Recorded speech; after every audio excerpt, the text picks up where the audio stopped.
A good paycheck can still feel small when the bills get there first. The deposit hits on Friday. For 10 seconds, it looks like breathing room. Then rent clears. The car payment clears. Insurance clears. Groceries have not happened yet. The month has already started taking it back. It is not just inflation. It is not just bad budgeting. It is the gap between what the salary says and what the month has already claimed. This is not personal budgeting advice. It is a documentary look at the trade-offs ordinary households are being asked to manage. The proof is not a luxury purchase. It is the bank app after auto, pay, deposit in, rent out, car payment out, insurance out, utility bill pending. The number left is not failure. It is pressure. And that pressure explains why good pay can still feel tight. The strange part is how normal everything still looks.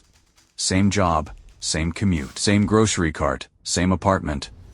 Nobody has to be living recklessly for the squeeze to show up. The routine did not collapse. The space around the routine got smaller. A good salary used to buy more than bills. It bought recovery. A repair could happen, a birthday dinner could happen, a surprise copay could be annoying instead of dangerous. Now, for many households, the income still sounds middle class. The buffer does not.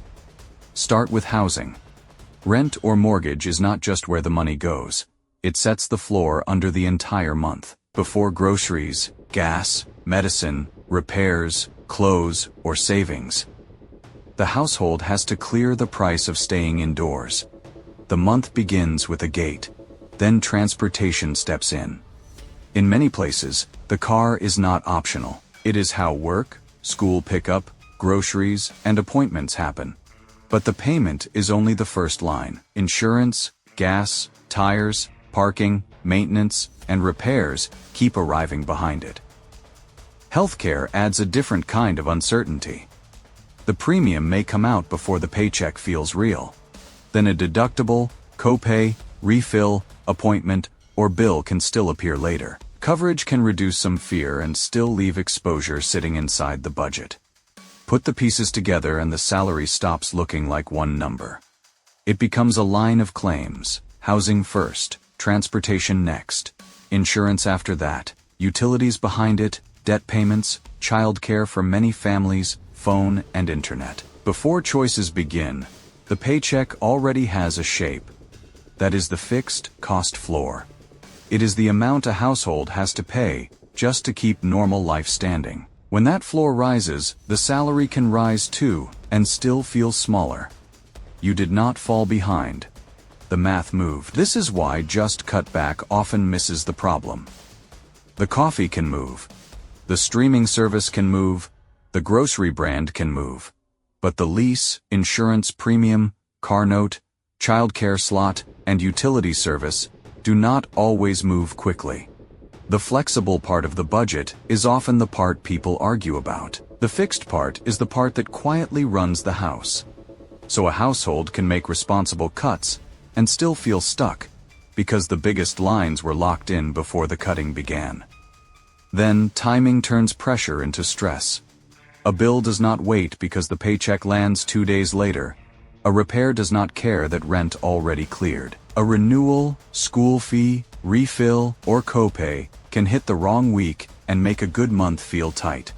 And the cheaper option is not always clean. Cheaper rent can mean a longer commute. Cheaper insurance can mean higher exposure later. Cheaper groceries can mean more planning, driving, and comparing. The cheaper option may save money while spending something else. This is where the pressure leaves the spreadsheet and enters the routine.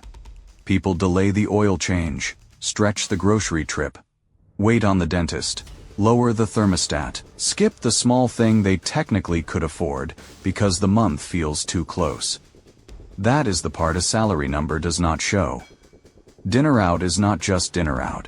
It becomes gas, groceries, the electric bill, and whether the next paycheck lands clean. A good income can still create a life where every choice has a shadow. The old promise was simple. If nothing crazy happens, we are okay. But now normal things can count as disruptions. A tire, a copay, a school trip, a higher renewal, The backup plan did not disappear. It got thinner. That is why shame can show up even when the math explains it. People think, I make too much to feel this tight. But the paycheck is only one side of the story. The other side is how much normal life now requires before anyone breathes. The practical comparison is not just income versus spending. Many households are really comparing 5 things: fixed costs, flexible costs, timing risk, emergency buffer, and the hidden cost of the cheaper alternative. That is the decision map underneath the feeling. Fixed costs ask, what has to be paid before choices begin? Flexible costs ask, what can actually move this month? Timing risk asks, what happens when 2 bills land together? The emergency buffer asks, how many surprises can the household absorb? Then comes the hidden question. Does the cheaper choice reduce pressure, or move it? Lower rent with a longer commute, lower premium with a higher deductible, lower payment with higher repair risk. The choice is still there. The good option is what got harder to reach. Go back to the paycheck on Friday. It still looks good. But now it means rent, transportation, insurance, groceries, utilities, repairs, timing, and risk all trying to fit inside one number. The salary did not fail. Normal got more expensive to maintain.